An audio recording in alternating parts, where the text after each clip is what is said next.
Hi everyone, welcome to the Whiteleyverse with me, Connor Whiteley, for another daily short story. Now, before I start today's story, please remember to like, comment and subscribe to the channel so you don't miss any new content, and the engagement really helps the Whiteleyverse with the YouTube algorithm. Also, if you want to buy this short story and any of my other fiction, then they're available from all major ebook retailers and at your local bookstore and local library if you requested, and you can order paperback copies from Amazon. Now, here's today's short story. I hope you enjoyed just as much as I did writing it. Craziest wedding. Weddings, love and marriages always have been rather strange to me. I've been in love tons of times, but as most people know, things don't always work out. I've also been married and had some weddings a few times, maybe 5 or 6 or even 7, but they all ended in similar ways. Divorce, murder and more death. Now I understand if you think I'm some kind of cold psychopathic killer, but please relax, I am far from that. You see, my name is Matilda Plum, a superhero in the counseling, therapy and psychology sector. And I was most probably born in the 1890s or 1900s. It's hard to keep track when you're as old as I am, so there are plenty of chances to get married, fall in love and die. And yes, that order is very much correct, because back in the day you never married for love. And I should know, my parents kept selling me and my siblings into marriages for ages. Things kept happening to my husbands, but I heard most of my siblings learnt to fall in love with their husbands. I'm more than happy that times have changed. Anyway, I'm standing next to a large apple tree on the grounds of the massive cathedral in Canterbury, England, with its immense spires, large Roman walls and Gothic architecture that made it a perfect place for a wedding. Especially with the sun being perfectly warm and shining down upon a very happy couple. I had no idea how the happy couple managed to get married in Canterbury Cathedral, besides the fact they must have had some killer connections, but they looked so perfect together. The insanely hot man was wearing a tight waistcoat, trousers and silk shirt that made me feel like I was going to orgasm at any moment. He was that hot. The equally stunning sexy wife looked so fit in her tight white wedding dress. And her hair, wow, her long brown hair was styled so perfectly that it only amplified the natural beauty of her face. Both of them were so stunning that I would happily jump in there in a threesome if they requested it. And if I was an unethical superhero, well, I do have an influencing superpower.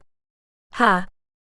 The air smelt so refreshing with hints of mint, pine and freshness, that it really was the perfect day for a wedding. Especially with a very young man walking out wearing a very cute suit, this would turn into a foursome soon, holding a very expensive camera. He was clearly the wedding photographer, judging by how the couple were posing, but he was a tad young actually. Then another person, a woman this time, came out and helped the photographer get ready. She was clearly a sister or something, judging by the way the young man and woman were looking at each other. Half looking in love and respect, half looking in annoyance and frustration. Then another woman of the same age came out of the cathedral and positioned the happy couple for the photo. She too was clearly a sister. Now this was slightly beyond me, 3 siblings all rather young and all helping the happy couple with their photographs. Thankfully, as a superhero psychologist, all the myths, misconceptions and other rubbish I have to deal with normally are now my superpowers, so I can analyze them since they were talking to each other. As I tapped into that superpower more and more, I was completely shocked. The woman was a serial killer who slaughtered her husbands in some rather graphic fashions every year on the exact same date. Granted, there were sometimes a few weeks difference, but it was almost always about the same time. Yet she couldn't remember how many people she had killed, what she had done with the bodies, and if she enjoyed it or not. I focused on the man, and he was just as weird. He always killed his wives whenever the sex was lacking, and he was always going to kill them on the same exact day as the wife did. When these two actually got to killing each other, that was going to be interesting. But he also didn't know how many people he had killed, what he had done with the bodies, and if he enjoyed it or not. Neither one of them had a clue. It was flat out weird. "Jack and Aiden!" I shouted. The entire wedding party smiled and waved at me. I almost felt embarrassed. Then the world went blurry for a second, and two men were standing next to me. Everything was okay. Since the great thing about superheroes and gods teleporting was we made sure everyone round us just thought the newly teleported person in was always there. Aiden and Jack, my best friends and my employees, as they were both superheroes in the same sector as me, folded their arms and just spat on the ground. Normally people would imagine that was just flat out strange and disrespectful, but considering Aiden and Jack had been boyfriends for over a decade now, and both of them were even older than I was. I had heard plenty of their stories from over the centuries, where the religious leaders tortured them because they loved men, and it was unholy according to a 2,000-year-old text. "Sorry guys. Wouldn't have brought you here if it wasn't urgent," I said. They both weakly smiled at me. "Tap into their minds and tell me what you see," I said. They both shrugged, probably expecting to see a normal, happily wedded couple. Then their faces turned to sadness, shock and horror as they focused back on me. When they told me what they saw, I just nodded, because they saw the exact same as me. "It's weird about them not knowing about if they liked it or not," Jack said. I completely agreed. "New plan. Let's completely focus on the bride. All three of us focusing on her should help clarify the situation." They nodded, and we all focused our superpowers on the bride. Now there were two other superheroes helping me. Her mind was a lot easier to understand, and there were so many levels here that it was fascinating to see. Then I figured it out. I directed the images I saw back to Aiden and Jack as I finished with them. It seemed there were never any real killings, murders, or anything illegal. It was all make-believe. And the more and more I unpeeled the layers of this woman, the more passion I realized she felt towards the groom.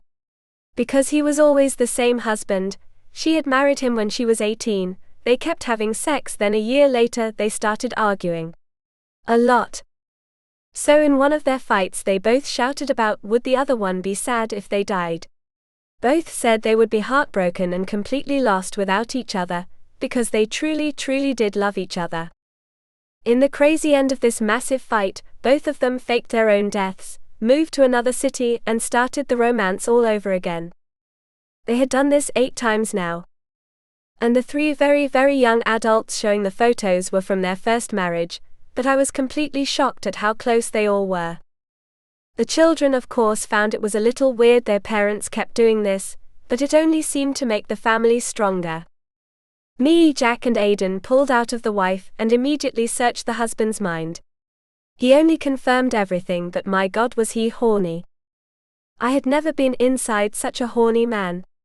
All he wanted to do was rip off his wife's wedding dress and start the romance all over again until they died. It was so strange. After the 3 of us pulled out again, we all slowly started to walk away, down a little block-paved street towards the high street. We all sort of just walked in silence for a little while, just letting the craziness of it all sink in. Then Jack kissed Aiden on the cheek. I would want to make us work, no matter what. Aiden really smiled at his boyfriend and kissed him. I do too. I just hope we never go to that extreme, he said. The 2 lovebirds wrapped their arms round each other's waist as we walked, and I realized they were completely right. Sure, the married couple definitely had the craziest wedding I had ever come across, but it wasn't hurting anyone. Meaning it didn't fall under our job to interfere and help with, and I was fine with that. In fact, I was glad about it. I was really glad that those 2 seriously hot people had found a way to make their lives, love and romance work in a way that suited them.